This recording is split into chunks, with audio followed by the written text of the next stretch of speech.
انہیں سب سے زیادہ آزمائشوں سے بھی گزارا گیا۔ یہ آزمائشیں دراصل ایک روحانی تربیت ہوتی ہیں۔ ان کے ذریعے اللہ اپنے بندے کو اس مقام کے لیے تیار کرتا ہے جہاں اس کا دل دنیا کے شور سے آزاد ہو کر صرف اپنے رب کی طرف متوجہ ہو جاتا ہے، اور یہی وہ مقام ہے جہاں بندہ سمجھنا شروع کرتا ہے کہ آزمائش دراصل محرومی نہیں بلکہ قرب الہی کی ایک نشانی بھی ہو سکتی ہے۔ اب اس حقیقت کو مزید گہرائی سے سمجھنے کے لیے ہمیں تاریخ کی طرف دیکھنا ہوگا، کیونکہ جب ہم اولیاء اور اہل بیت علیہم السلام کی زندگیوں کو دیکھتے ہیں تو ہمیں نظر آتا ہے کہ قرب الہی کے راستے میں انہوں نے کیسی عظیم آزمائشیں برداشت کیں۔ جب ہم قرب الہی اور آزمائش کے تعلق کو سمجھنا چاہتے ہیں تو سب سے روشن مثالیں ہمیں تاریخ کے صفحات میں ملتی ہیں، کیونکہ تاریخ گواہ ہے کہ اللہ کے وہ بندے جنہیں دنیا اولیاء، صلحاء اور اہل بیت علیہم السلام کے نام سے جانتی ہے، انہوں نے اپنی زندگیاں آرام اور آسائش میں نہیں بلکہ صبر، قربانی اور آزمائشوں کے درمیان گزاری ہیں۔ اگر قرب الہی کا راستہ آسانیوں کا راستہ ہوتا تو شاید ان پاک ہستیوں کی زندگیاں بھی عام لوگوں کی طرح سکون اور سہولت میں گزرتیں، مگر حقیقت اس کے برعکس ہے۔ اہل بیت علیہم السلام کی تاریخ کو دیکھیں تو ہمیں معلوم ہوتا ہے کہ ان کی زندگیاں مصائب اور امتحانات سے بھری ہوئی تھیں۔ ان کے صبر، استقامت اور قربانیوں نے اس حقیقت کو ہمیشہ کے لیے واضح کر دیا کہ اللہ کے قریب ہونا دنیا کی آسانیوں کی ضمانت نہیں ہوتا۔ اسی طرح اولیاء اللہ کی زندگیاں بھی ہمیں یہی سبق دیتی ہیں۔ بہت سے اولیاء ایسے گزرے جنہوں نے غربت برداشت کی، تنہائی جھیلی، لوگوں کی مخالفت سنی اور اپنی پوری زندگی اللہ کی رضا کے لیے وقف کر دی۔ ان کے پاس دنیاوی طاقت نہیں تھی، مگر ان کے دلوں میں ایک ایسا یقین تھا جو ہر آزمائش کو برداشت کرنے کی طاقت دے دیتا تھا۔ اہل معرفت کہتے ہیں کہ جب اللہ کسی بندے کو اپنے قریب کرنا چاہتا ہے تو وہ اس کے دل کو دنیا کے سہاروں سے آزاد کر دیتا ہے، اور یہ آزادی اکثر آزمائشوں کے راستے سے آتی ہے۔ اسی لیے تاریخ ہمیں یہ سکھاتی ہے کہ جو اللہ کے قریب ہوتا ہے وہ آزمائشوں سے نہیں گھبراتا بلکہ انہیں اپنے رب کی طرف سے آنے والی تربیت سمجھتا ہے۔ مگر یہاں ایک اور اہم سوال پیدا ہوتا ہے، آخر یہ آزمائشیں ضروری کیوں ہیں؟ اللہ اپنے بندوں کو ان مراحل سے کیوں گزارتا ہے؟ اسی راز کو سمجھنے کے لیے آئیں اگلا دروازہ کھولتے ہیں۔ روحانیت کی راہ میں سب سے خطرناک مرحلہ وہ نہیں ہوتا جب انسان گناہوں میں مبتلا ہو، بلکہ وہ مرحلہ ہوتا ہے جب انسان خود کو حق پر سمجھنے لگتا ہے۔ یہ نفس کا بہت باریک اور خطرناک فریب ہے۔ نفس انسان کو گناہ میں ڈال کر بھی مطمئن نہیں ہوتا، بلکہ وہ انسان کو اس مقام تک لے جانا چاہتا ہے جہاں وہ اپنی غلطی کو بھی عبادت سمجھنے لگے۔ یہی وہ مقام ہے جہاں بہت سے لوگ گمراہ ہو جاتے ہیں مگر انہیں اپنی گمراہی کا احساس تک نہیں ہوتا۔ یہی وجہ ہے کہ مولا امام علی علیہ السلام نے ایک نہایت گہری بات فرمائی، انسان کے لیے سب سے بڑا فتنہ یہ ہے کہ وہ اپنے نفس کی پیروی کرے اور اسے حق سمجھنے لگے۔ جب نفس غالب آتا ہے تو وہ انسان کے اندر 3 بڑے دھوکے پیدا کرتا ہے۔ پہلا دھوکہ روحانیت کا غرور۔ انسان کو لگتا ہے کہ وہ دوسروں سے زیادہ سمجھدار، زیادہ پاک اور زیادہ حق پر ہے۔ یہی وہ غرور ہے جو دل کو سخت کر دیتا ہے اور انسان نصیحت سننے کے قابل نہیں رہتا۔ دوسرا دھوکہ ہے ولایت کی نقل۔ بعض لوگ روحانیت کے نام پر ایسے انداز اختیار کر لیتے ہیں جو بظاہر ولایت جیسے نظر آتے ہیں، مگر حقیقت میں وہ صرف نفس کا کھیل ہوتے ہیں۔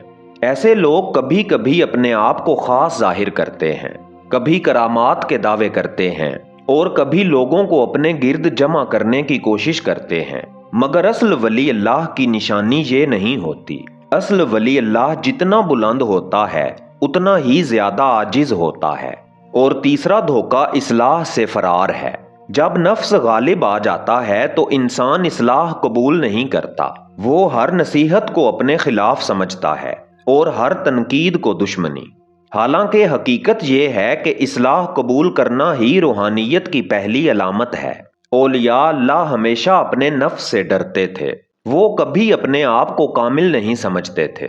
یہی وجہ ہے کہ وہ جتنا آگے بڑھتے تھے اتنا ہی زیادہ اپنے نفس کا محاسبہ کرتے تھے، اور یہی وہ مقام ہے جہاں سچے سالک اور نفس کے دھوکے میں آنے والے انسان کے راستے الگ ہو جاتے ہیں۔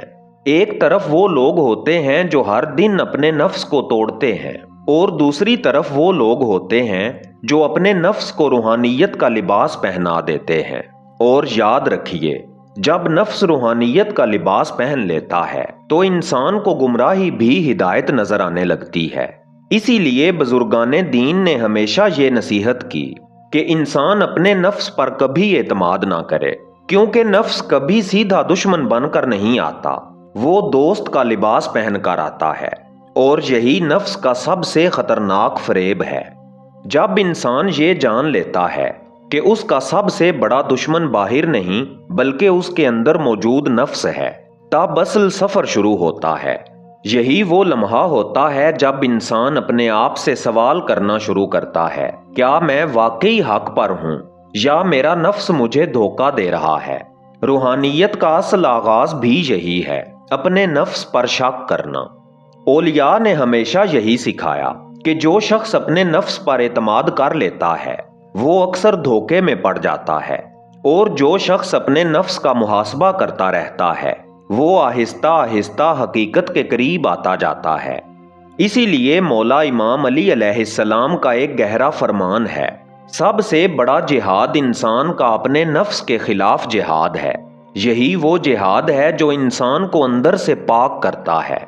لیکن سوال یہ ہے کہ نفس کا علاج کیا ہے؟ بزرگان دین نے اس کے چند بنیادی راستے بتائے ہیں۔ پہلا راستہ ہے محاسبہ نفس، ہر دن اپنے دل سے سوال کرنا، میں نے جو کہا کیا وہ حق تھا؟ میں نے جو کیا کیا وہ اللہ کی رضا کے لیے تھا، یا اس میں کہیں نہ کہیں میرا نفس شامل تھا؟ یہی محاسبہ انسان کو غفلت سے بیدار کرتا ہے۔ دوسرا راستہ ہے عاجزی۔ جتنا انسان علم اور روحانیت میں آگے بڑھتا ہے اسے اتنا ہی زیادہ عاجز ہونا چاہیے، کیونکہ تکبر نفس کی سب سے پسندیدہ غذا ہے اور عاجزی نفس کے لیے سب سے بڑی ضرب ہے۔ تیسرا راستہ ہے سچائی قبول کرنا۔ اگر کوئی انسان ہمیں ہماری غلطی بتائے تو فوراً دماغ میں نہ آئے، کبھی کبھی دوسروں کی بات میں وہ سچ چھپا ہوتا ہے جسے ہمارا نفس ہم سے چھپانا چاہتا ہے۔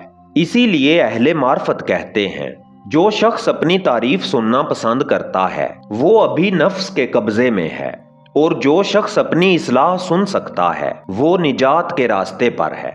اور آخر میں ایک حقیقت ہمیشہ یاد رکھیے، نفس کو مکمل طور پر ختم کرنا انسان کے اختیار میں نہیں، لیکن اسے قابو میں رکھنا ضرور ممکن ہے۔